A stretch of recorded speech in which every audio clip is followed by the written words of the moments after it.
La voz de Fernando Ortiz Proal. Aquí lo tienen, por supuesto, esta mañana con ustedes, Fernando Ortiz Proal, como todos los jueves. Qué encantado de recibirte, Fernando. Gracias. Estimado Ángel, al contrario, el placer siempre es mío poder estar aquí contigo y con tu amplísimo auditorio. Bueno, pues aquí está con nosotros el día de hoy. Híjole, temas bien interesantes en la agenda pública estos días. Cuéntame. Ángel, platicábamos antes de entrar al aire, ¿no? Que hay dos selecciones, porque quizá no son elecciones propiamente o designaciones interesantes el año que viene. Nos hemos concentrado todos en el 2023 en lo que serán las elecciones en los estados de Coahuila y del Estado de México, pero se nos olvida que hay mundo detrás de las urnas, mi querido Ángel, y en este momento en el que tenemos un país evidentemente confrontado, tú dabas cuenta puntual del tono en el que se están realizando las comparecencias en el Congreso mexicano, que es muy lamentable. Claro. El hecho de que haya calidad de adversarios no forzosamente debe de implicar esos arrebatos que estamos viendo de un lado y del otro, pero bueno, ese es otro tema.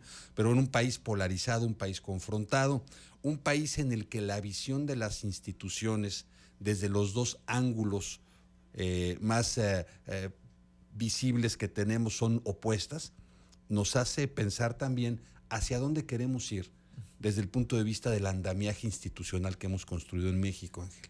Y en ese contexto es que hay dos selecciones muy importantes en el 2023 que no tienen que ver con Coahuila y Estado de México y que son, primero, la selección del rector de la Universidad Nacional Autónoma de México, Enrique Graue, concluye su segundo periodo, ya no se puede reelegir. Eso. Únicamente hay una reelección, son periodos de 4 años con una reelección, por eso normalmente los rectores duran 8 años en su encargo, entonces viene una forzosa selección de un nuevo rector en la Universidad Nacional, que es para México, Ángel, una institución fundamental.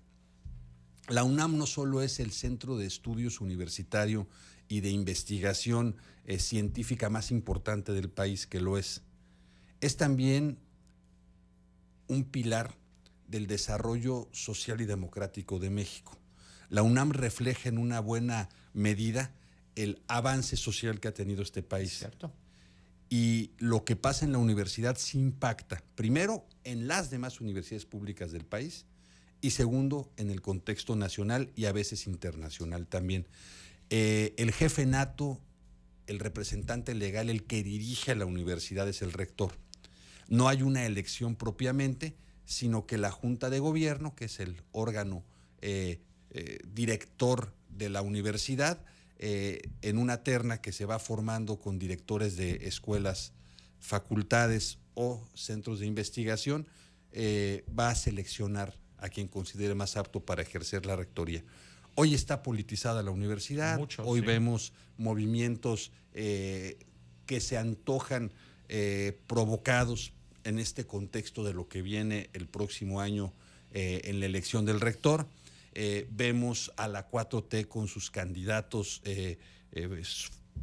cercanos, vemos gente ajena a la 4T Claro. también con mucho interés en participar y se prevé que va a ser un proceso complicado para el país, ¿no? Ahora, Fernando, no debemos de sorprendernos, porque eso, la verdad es que ha pasado toda la vida cuando ha trabajado el proceso de que llegue un nuevo rector. Sí hay fuerzas políticas que se mueven, porque también como reflejo de lo que pasa dentro de la Universidad Nacional Autónoma de México y esa influencia que tú mencionabas en diversos campos del quehacer en nuestro país, pues también en el terreno político, la UNAM luego es un semillero de liderazgos y de personas que luego tendrán presencia en otros lados, ¿no? Así lo es, Ángel. En las últimas décadas, cuando el país se democratiza y empieza a vivir en esta pluralidad que hoy tenemos, para muchos ciudadanos la figura del político como tal empieza a perder validez desde el punto de vista del otorgamiento de la confianza. Sí. Y empiezan a surgir estas nuevas cachuchas que han sido políticamente rentables, como la de los académicos, ¿no?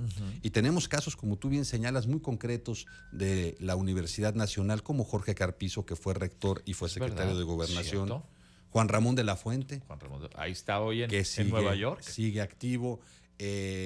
Francisco Barnés estuvo en el Instituto Mexicano del Petróleo, si mal no recuerdo. ¿Quién más tenemos? José Sarucán, que estuvo en temas de El doctor biodiversidad Sarucán, claro. importantes. En fin, ¿no? Sabemos cómo los rectores sí han tenido un papel importante en la vida política de México, cómo la calidad de provenir de la Universidad Nacional sí abre políticamente una ruta que se puede desarrollar. En Querétaro lo vemos también, Claro, con quienes han sido por supuesto. rectoras y rectores de la Universidad Autónoma de Querétaro. Y bueno, existe esta dualidad, ¿no? Pero bueno, la política universitaria siempre ha sido intensa. Los universitarios son aguerridos, ¿no? Entonces esta es una política aguerrida. El tema es que no se desborde, Ángel. Hoy vemos el desbordamiento de las pasiones y de las confrontaciones en distintos ámbitos de la vida pública en México, y esperemos que no sea la universidad presa de estas situaciones de conflicto tan encarnizado que estamos viendo. Hacemos votos para que no sea así. El gobierno debe de ser prudente. ¿Por qué? Porque debe de dejar que la universidad decida libremente su destino, en particular quién habrá de conducirlo. Parece que no va a ser así en esta ya me ocasión. preocupaste, Fernando, porque no se ve esa prudencia, no se ha visto en otros puntos y no se ve tampoco aquí en la universidad. Claro, y bueno, Ángel, es curioso, ¿no? ¿Cuáles son los requisitos para ser rector? Y ya hace rato platicamos un poco esto, ¿no? Sí. Fíjate, ser mexicano por nacimiento, tener cuando menos 10 años acreditados de ejercicio docente, Okay. tener entre 35 y 70 años. Si eres mayor de 70 años, ya no puedes ser rector. Vas.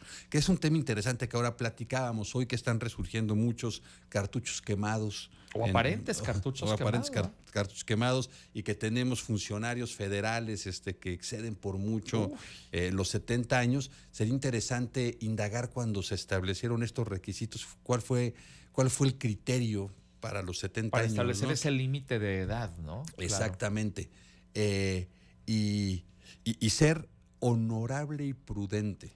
Fíjate, yo creo que ya con eso medio país no podría aspirar a la rectoría de la Universidad Nacional Autónoma de México. Prudente. Ser Déjate el honorable, prudente. honorable y Fernando. prudente, Ángel. Hoy la prudencia, sin duda, es una virtud que nos hace mucha falta en muchos ámbitos, pero particularmente en el ámbito político en este país, ¿no? Hay gente inteligente, sí, preparada, sí, que son muy buenos en el discurso, sí, ¿no? Escuchábamos a Germán Martínez, por ejemplo, claro. pero son prudentes.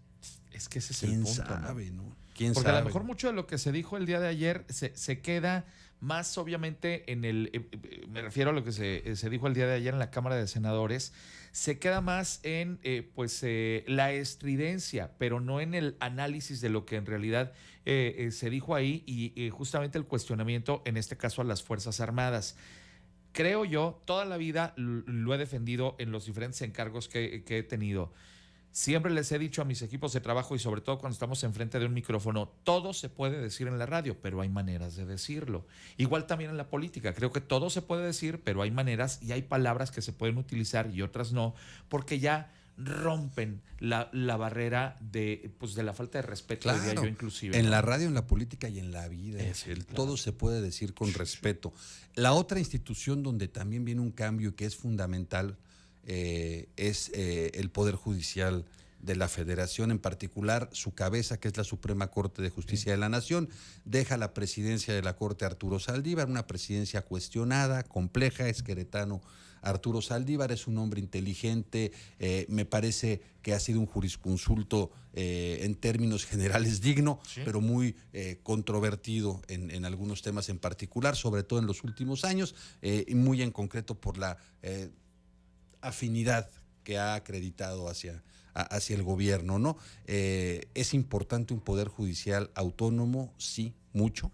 Es importante que quien preside la Corte sea capaz de exteriorizar esta autonomía, sí lo es. Y también va a ser un agarrón entre tirios y troyanos al interior de la Corte. Hay varios interesados tanto de un lado como del otro. Ojalá también que haya prudencia, que haya consenso y que llegue a la Corte alguien lo suficientemente prudente para evitar una excesiva politización del órgano de justicia, pero lo suficientemente político e inteligente como para lograr sortear estos difíciles tiempos y sacar adelante un poder judicial autónomo, ¿no? Al final, en la UNAM y en el Poder Judicial Federal lo que se requiere es que se respete su autonomía. Nos ha costado trabajo construir instituciones sólidas, es muy difícil, lleva mucho tiempo, pero es muy fácil y muy rápidamente se puede perder esa autonomía, sí, Ángel. Definitivamente. Dos elecciones que, como decías, sin escapar totalmente del mundo de la política, son distintas, pero también tienen un peso importante en la vida pública del país y habremos de estar muy pendientes de ellas porque ahí también se van a vivir auténticos escenarios de guerra. Vale la pena, claro que sí. Fernando, muchas gracias por estar aquí. A ti, estimado Ángel, excelente jueves para ti y para todos los amigos del auditorio. Como lo saben, Fernando nos acompaña cada jueves con su punto de vista sobre los grandes temas de la agenda nacional. Gracias, Fernando. Bueno, amigos, son ahora las 7:45. Hagamos una pausa. Regreso enseguida contigo. RR Noticias. RR Noticias con Ángel Solís.